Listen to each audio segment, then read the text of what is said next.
Hello students, education birds में आप सबका स्वागत है।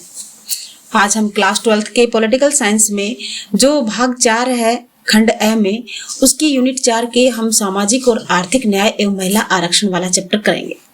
Social economic justice and women reservation. जैसा आपको पता है कि सामाजिक और आर्थिक, सामाजिक सब समझते हैं क्योंकि मनुष्य जो है कैसा प्राणी है, सामाजिक प्राणी है। समाज में रहता है वो और समाज में ही अपने कार्य पूरे करता है। और आर्थिक यानी कि धन से संबंधित, तो समाज में और आर्थिक रूप से उसको क्या मिलना चाहिए, न्याय मिलना चाहिए। सबसे बड़ी बात, महिलाएं जो शुरू से ही शोषण के शिकार रही हुई हैं, मानते हैं ऐसा, हालांकि ऐसा रहा नहीं है। वैदिक युग में तो बिल्कुल ही नहीं था। मातृ प्रधान हमारा जो हड़प्पा सभ्यता को भी हम देखते हैं, वहां भी हमारी मातृ प्रधान स्थिति थी समाज की। लेकिन धीरे धीरे जो हमारे विदेशी यहाँ आक्रमणकारी आए, उनके कारण हमारी महिलाओं की स्थिति भी थोड़ी सी कमजोर हो गई थी। उस स्थिति को सुधारने के लिए इनके लिए आरक्षण की व्यवस्था करना, तो ये हमारा इस चैप्टर में रहेगा। इसमें हम देखते हैं सबसे पहले भारतीय संविधान के भाग 4 के अंतर्गत। समझो, भारतीय संविधान में कौन से भाग में, 4 में। हमारे मूल अधिकार कौन से भाग में है भाई, भाग 3 में है। और भाग 4 में क्या है, हमारे भाग 4 में नीति निर्देशक तत्व है और क्या है, मूल कर्तव्य है। भाग 51 क में, भाग 4 के 51 क में, अनुच्छेद 51 क में याद रखना इसको कि भाग 4 में हमारे नीति निर्देशक तत्व हैं। उनके अंतर्गत सामाजिक, आर्थिक एवं न्याय की स्थापना के संबंध में महत्वपूर्ण व्यवस्था की गई है। क्या करना गया, नीति निर्देशक तत्वों के माध्यम से सामाजिक आर्थिक न्याय की स्थापना के लिए कहा गया है। एक अवधारणा के रूप में सामाजिक न्याय की बुनियाद सभी मनुष्यों को समान मानने के आग्रह पर आधारित है। समाज के आधार पर, यानी कि समाज में सभी व्यक्ति क्या है, समान है, कोई छोटा बड़ा नहीं है। किसी भी व्यक्ति में सामाजिक, धार्मिक और सांस्कृतिक पूर्वाग्रहों के आधार पर भेदभाव नहीं हो, वही क्या है, सामाजिक न्याय। हमारे प्रश्न आ गया 1 नंबर का, सामाजिक न्याय किसे कहेंगे, किसी भी व्यक्ति में सामाजिक, धार्मिक और सांस्कृतिक पूर्वाग्रहों के आधार पर भेदभाव नहीं हो, वही सामाजिक न्याय है। समझ में आ गया। आगे नीचे देखते हैं हम सामाजिक न्याय शब्द के प्रथम भाग सामाजिक से तात्पर्य क्या है, समाज में रहने वाले सभी लोग। और दूसरे भाग से न्याय से अभिप्राय है स्वतंत्रता, समानता और अधिकारों की व्यवस्था व वितरण से है। समझ में आ गया। सामाजिक न्याय शब्द के प्रथम भाग सामाजिक से क्या तात्पर्य है, समाज में रहने वाले सभी लोग। और दूसरे भाग न्याय से क्या मतलब है, स्वतंत्रता, समानता और अधिकारों की व्यवस्था व वितरण से है। अब आगे देखते हैं हम सामाजिक न्याय का अर्थ, यानी कि मीनिंग ऑफ सोशल जस्टिस। मोटे रूप से मैंने तुम्हें बता दिया कि समाज में व्यक्ति रहता है, समाज में सभी छोटे बड़े सब बराबर हों, उनमें एकता हो, यही क्या है, सामाजिक न्याय। अर्थ में हम देखते हैं, इसका एक क्वेश्चन बनेगा, सामाजिक न्याय का अर्थ बताइए।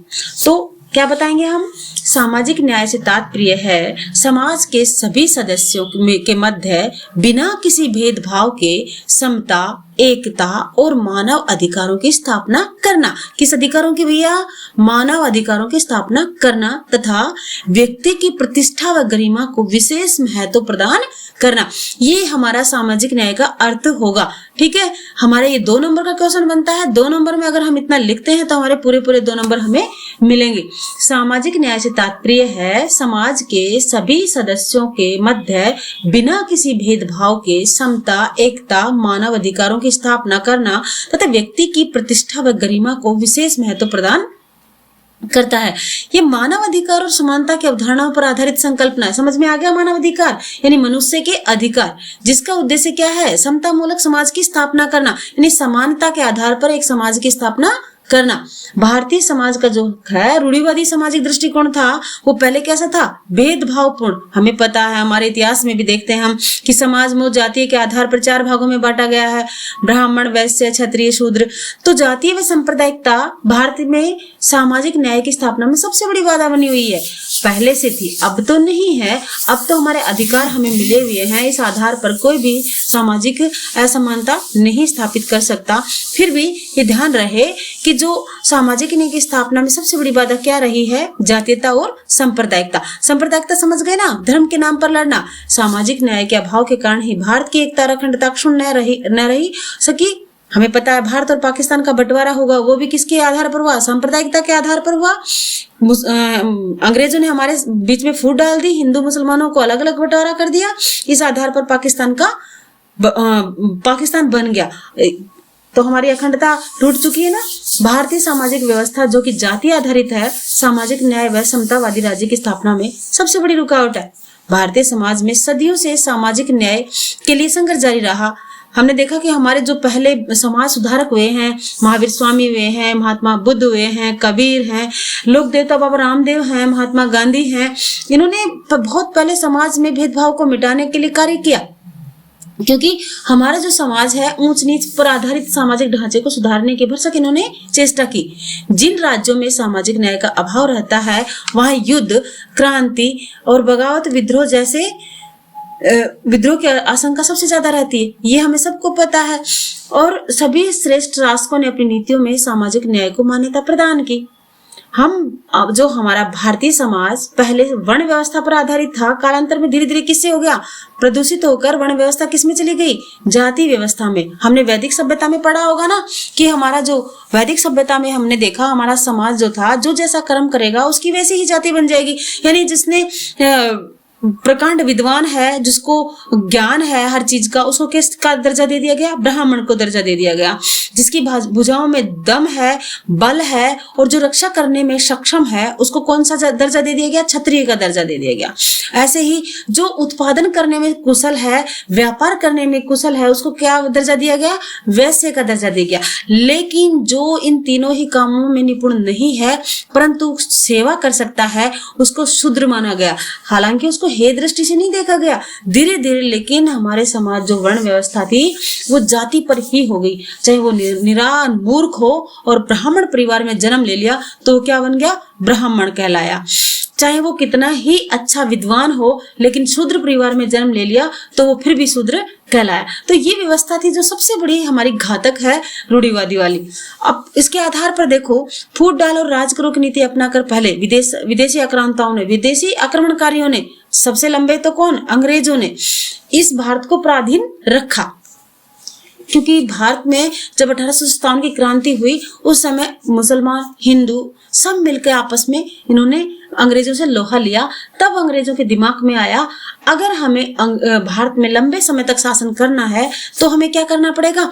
इन जातियों में, इन धर्मों में फूट डाल दो ताकि हम आराम से शासन कर सके। और डिवाइड एंड रूल की इन्होंने पॉलिसी अपनाई और इसी आधार पर भारत के बंटवारा भी हुआ। भेदभाव को भुलाकर एकता, अखंडता और भाईचारे को हमने क्या करना है? स्थापित करना है। और 15 अगस्त 1947 को हमने अपने स्वतंत्रता की जो कामयाबी हासिल की थी वो इसी आधार पर की थी कि सभी हिंदू हो या मुसलमान सब आपस में लड़े थे। ये बात दूसरी है कि पाकिस्तान बनने के कुछ और रीजन थे, कुछ ऐसे कट्टर मुस्लिम जातियां भी थी, कुछ उनमें कट्टरता आ गई थी, या कह सकते हैं कि उनके अंग्रेजों की ऐसे भूल भुलैया उन्होंने कायम कर दी थी जिस आधार पर पाकिस्तान का निर्माण हुआ। भारत में देखते हैं भारतीय संविधान और सामाजिक न्याय, यानी हमारे भारतीय संविधान जो बन गया था कब लागू हुआ था भैया? 26 जनवरी 1950 को लागू हुआ था, लेकिन बनकर कब कंप्लीट हो गया था? 26 नवंबर 1949 को। तो इसमें भारतीय संविधान में सामाजिक न्याय के लिए क्या व्यवस्था की गई है ये हमें इसमें देखना है। इससे पहले हम देखेंगे कि जो स्वतंत्रता की प्राप्ति के पश्चात जो हमारे संविधान निर्माता थे उन्होंने सामाजिक न्याय की स्थापना के लिए उचित व्यवस्था करने की महत्वपूर्ण प्राथमिकता में से एक थी। क्या थी? कि समाज में क्या होना चाहिए? न्याय स्थापित होना चाहिए, जिसमें डॉक्टर राजेंद्र प्रसाद, भीमराव अंबेडकर भविष्य के भारतीय लोक कल्याणकारी प्रजातंत्र की स्थापना के लिए सामाजिक न्याय की स्थापना को सबसे महत्वपूर्ण मानते थे। क्योंकि इनका मानना था जब तक समाज में एकता स्थापित नहीं होगी, सामाजिक समानता स्थापित नहीं होगी, तब तक भारत का विकास नहीं हो सकता। हमने देखा ना भारत की प्रस्तावना याद है सबको? अगर याद नहीं है तो सब याद कर लेना। उद्देशिका, क्योंकि हमारे 6 नंबर में आता है उद्देशिका। पिछली बार भी हमारा उद्देशिका का क्वेश्चन था, 6 नंबर में आया हुआ था और सिंपल है। अगर हम इसको याद कर लेंगे तो हमेशा के लिए याद रहेगी और हमारे इसमें से नंबर भी नहीं कटेंगे। तो इसमें प्रस्तावना में दे रखा है सामाजिक, आर्थिक और राजनीतिक न्याय का उल्लेख अपने आप में सामाजिक न्याय के लक्ष्य को प्राप्त करने में महत्वपूर्ण है। अब देखते हैं समानता के अधिकार को मौलिक अधिकारों में शामिल किया गया है। हमें पता है समानता का अधिकार है हमारा कौन से अनुच्छेद में, 14 से 18, अनुच्छेद 14 से 18 हमारे समानता का अधिकार दिया गया है। संविधान निर्माताओं का यह मानना था कि मात्र समानता के अधिकार से सदियों के अत्याचार को वर्गों में इसमें स्थिति सुधार लाना मुश्किल है। यानी हमने अधिकार तो दे दिया समता का, लेकिन इसके आधार पर हम अत्याचार नहीं मिटा सकते। इसलिए इनकी स्थिति को सुधारने और उनके हितों की रक्षा हेतु हमें क्या करना पड़ेगा, अनुसूचित जाति और जनजाति को सरकारी नौकरी तथा विधायकों में आरक्षण की व्यवस्था प्रदान की गई है। देखा ना हमने, आरक्षण की व्यवस्था भी हमारे संविधान में की गई है। क्यों की गई है कि समानता के अधिकार के आधार पर ही इनको बराबरी का दर्जा नहीं दिया जा सकता, इसलिए इनको आरक्षण की व्यवस्था की गई। अब देखो अनुच्छेद 38 में न्याय के इस आदर्श का विशेष रूप से उल्लेख किया गया। 38 अनुच्छेद क्या है भैया, नीति निर्देशक तत्व। इस अनुच्छेद के अनुसार राज्य ऐसी सामाजिक व्यवस्था की जिसमें सामाजिक, आर्थिक और राजनीतिक न्याय राष्ट्रीय जीवन की सभी संस्थाओं को अनुप्रमाणित करे, भरसक कार्य साधन के रूप में स्थापना और संरक्षण करके लोक कल्याण की उन्नति का प्रयास करेगा। इस अनुच्छेद के अनुसार भारतीय संविधान में न्याय के आदर्श को क्या माना गया, लोक कल्याण के आदर्श से भिन्न माना गया। ये देखना अगला हमारा जो पॉइंट रहेगा, सामाजिक न्याय की प्रकृति यानी नेचर ऑफ सोशल जस्टिस, यानी कि सामाजिक न्याय की प्रकृति कैसी है। सामाजिक न्याय का अभिप्राय है दूसरे नागरिकों के मध्य सामाजिक स्थिति के आधार पर किसी एक प्रकार का भेद न मानना जाए और प्रत्येक व्यक्ति के विकास का पूर्ण अवसर सुलभ कराया जाए। अब सामाजिक न्याय में एक निष्कर्ष यह निहित है कि व्यक्ति किसी के भी रूप में शोषण का शिकार न हो, व्यक्तिगत को पवित्र सामाजिक विभूति माना जाए, लक्ष्य सिद्धि के लिए साधन मात्र नहीं है। भाई हमने देखा कि सामाजिक न्याय की व्यवस्था में सुचारू और सुसंस्कृत जीवन के लिए आवश्यक परिस्थितियों के अभाव निहित हो। अब हम देखते हैं सामाजिक न्याय का अर्थ, यानी कि हमने देख लिया, पहले भी जानते हैं हम सामाजिक न्याय का अर्थ क्या है। जाति, वर्ण, लिंग, नस्ल, जन्म स्थान आदि के आधार पर व्यक्ति व्यक्ति के बीच भेदभाव ना होना ही क्या कहलाएगा, सामाजिक न्याय। हम देखते हैं कि संविधान के भाग 3 में हमें पता ना क्या है भाई, मौलिक अधिकार दे भी रखा हमारे यहाँ पे कि मौलिक अधिकार है संविधान के भाग 3 में, और भाग 4 में राजनीति निर्देशक तत्व, आगे भी आगे हमारा ये तो में सामाजिक न्याय को प्राप्त करने के विविध उपायों की व्याख्या की गई है। भारत के संविधान के अनुच्छेद 14 में भारत के सभी नागरिकों के, अनुच्छेद 14 अंडरलाइन करना, एक नंबर के हैं, विधि के समक्ष समानता, यानी कि विधि के सामने सभी समान हैं। ऐसा कौन से अनुच्छेद में किया गया है, 14 में, अनुच्छेद 14 क्या है हमारा, क्या है भाई, मूल अधिकार, समान सुरक्षा प्रदान की गई है। और अनुच्छेद 15 में क्या कहा गया है, धर्म, मूल, वंश, नस्ल, जाति, लिंग, जन्म स्थान के आधार पर किसी भी प्रकार का भेदभाव क्या होगा, निषेध होगा, किसी प्रकार का कोई भेदभाव नहीं किया जाएगा। इसी प्रकार अनुच्छेद 16 में देखो, रट लेना इनको, एक नंबर का क्वेश्चन है ये। अनुच्छेद 16 में क्या कहा गया है, राज्याधीन पदों पर, यानी कि राज्य के अधीन जो भी सरकारी पद होंगे उन पर नियुक्ति के संबंध में सभी नागरिकों को क्या मिलना चाहिए, समान अवसर। हम कंपटीशन की प्रतियोगिताओं की तैयारी करते हैं ना, तो प्रतियोगिताओं की तैयारी के लिए क्या अनुच्छेद 16 में हमें दिया गया है कि कोई भी ऐसी नियुक्ति होगी उसके लिए अगर कोई कंपटीशन निकलता है तो सभी को क्या मिलना चाहिए, अवसर, जो उसकी योग्यता रखता हो। इसी प्रकार अनुच्छेद 17 में अस्पृश्यता का अंत, यानी कि हम जानते हैं ना अस्पृश्यता यानी कि छुआछूत, इसका छोटे बड़ा समझ के निम्न जाति उच्च जाति को मान करके भेदभाव करना किसी से, इसका अंत किया गया कौन से अनुच्छेद में भैया, 17 अनुच्छेद में। इसी प्रकार अनुच्छेद 23(1) के अंतर्गत क्या बताया गया है, देखो इसमें कि अनुच्छेद 23(1) के अंतर्गत मानव के पढ़ने और बलात् श्रम अथवा बेगार पर रोक लगा दी गई। बलात् श्रम यानी कि जबरदस्ती कोई किसी से श्रम नहीं करवा सकता, यानी कि मेहनत नहीं करवा सकता उसको। अगर हमने किसी से काम करवाया है तो उसका हमें मेहनताना देना पड़ेगा। जबरदस्ती हम किसी को अपना गुलाम बना करके काम नहीं करवा सकते। ये कौन सी व्यवस्था है, अनुच्छेद 23(1) में।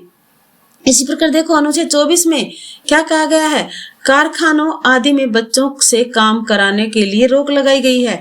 छोटे बच्चों के लिए क्या कर गई है, रोक, खास करके 6 से 14 साल के बच्चों को किसी प्रकार का हालांकि 18 साल तक हम क्या मानते हैं उसको बाल, और उसके बाद ही हम उसको वयस्क मानते हैं। इससे पहले जो अनुच्छेद 24 में कहा गया है कि कारखानों में बच्चों से काम कराना निषेध है, कोई नहीं करा सकता काम। इसी प्रकार देखो अनुच्छेद 29 और 30 में क्या दी गई है, शिक्षा के और संस्कृति के संबंधी अधिकार। शिक्षा से संबंधित समझते हैं ना हम, हर व्यक्ति को, हर बच्चे को शिक्षा पाने का अधिकार है और अपनी संस्कृति का संवर्धन करने की छूट है और अधिकार है उसको। यानी कि मूल अधिकारों के 21 में क में जोड़ भी दिया गया है कि 6 से 14 साल के बच्चे को शिक्षा पाने का अधिकार है। इसी प्रकार इसको मूल कर्तव्य में भी जोड़ दिया गया है, जो 51 अनुच्छेद में है हमारे क में, कि प्रत्येक पेरेंट्स का ये कर्तव्य है, ये ड्यूटी है कि 6 से 14 साल के बच्चे को वो शिक्षा दिलाए। इस प्रकार ये अधिकार बन गया है हमारा। इसी प्रकार देखो अनुच्छेद 41 में क्या है, नीति निर्देशक तत्व है ना। अनुच्छेद 41 व अनुच्छेद 42 में संविधान के राज्यों को यह दायित्व सौंपा गया कि काम को यथोचित और मनोचित दशाओं की सुनिश्चित करने के लिए तथा प्रसूति सहायता के लिए उपबंध करेगा। प्रसूति सहायता समझ गए, गर्भवती महिलाओं को जो कि कर्मचारी है उसको इसमें सहायता मिले और उसको छुट्टियां मिले। अनुच्छेद 43 में देखो श्रमिकों के लिए निर्वाह मजदूरी का प्रबंध किया गया है। जो भी श्रमिक होते हैं उनको अनुच्छेद 43 के अंतर्गत निर्वाह मजदूरी प्रबंध, यानी कि उसको गुजारा, बेसिक बुनियादी जरूरतों की पूर्ति हो इतनी मजदूरी का प्रबंध करना। अनुच्छेद 44 में भी कहा गया है नागरिकों के लिए समान व्यवहार, महिला व्यवहार संहिता, नागरिकों के लिए समान व्यवहार संहिता, यानी सभी नागरिक समान हैं, उनके लिए समान नागरिक संहिता का उल्लेख किया गया है। इसी प्रकार अनुच्छेद 45 में क्या कहा गया है, अनुसूचित जातियों, जनजातियों तथा अन्य दुर्बल वर्गों के लिए शिक्षा और अर्थ संबंधी हितों की उन्नति करना। 47 में भी देखो, 47 में कहा गया है आहार, पुष्टि, तल और जीवन स्तर को ऊंचा करने और सार्वजनिक स्वास्थ्य के सुधार करने का राज्य का कर्तव्य है। अब ये सारे हमारे नीति निर्देशक तत्व हैं भाई, और नीति निर्देशक तत्वों का कार्य क्या है कि राज्य को लोक कल्याण का राज्य बनाना। हमने देखो इसमें शिक्षा का अधिकार दिया गया है। पहले मैंने तुम्हें बताया ना कि 86वें संविधान संशोधन के माध्यम से हमारे संविधान में क्या कर दिया गया, शिक्षा के अधिकार को मौलिक अधिकार बना दिया गया और अधिनियम 2002 द्वारा भारत के संविधान में इसको स्थापित कर दिया गया। कौन से अनुच्छेद के अंतर्गत, अनुच्छेद 21 के अंतर्गत सामाजिक न्याय को स्थापित करने की दिशा में ये सबसे बड़ा कदम हुआ। इसके आधार पर क्या होगा, देखो 6 से 14 साल के बच्चे को क्या मिलेगी, शिक्षा, और वो भी कैसी, निःशुल्क।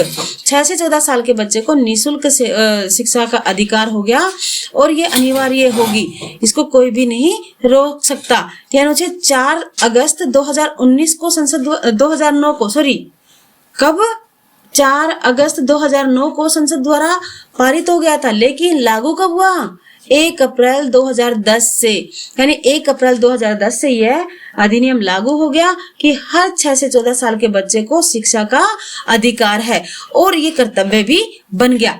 इस प्रकार सामाजिक न्याय के लिए सर्वाधिक महत्वपूर्ण सहृदय से वंचित वर्ग का सामाजिक उत्थान हो, वास्तव में तभी भेदभाव पर सामाजिक न्याय के सिद्धांत को सफल प्राप्त हो सकेगा। अब आगे जो हमारा रहेगा आर्थिक न्याय वाला, आर्थिक न्याय का हम अगली वीडियो में आपको पढ़ाएंगे और समझाएंगे। अगर इसमें तुम्हें कोई दिक्कत आ रही है सामाजिक न्याय वाले में तो मुझे कमेंट में डालें और मैं तुम्हारा उसको डाउट को क्लियर करूंगी। तुम लोग लाइक करो, शेयर करो, सब्सक्राइब करो। धन्यवाद।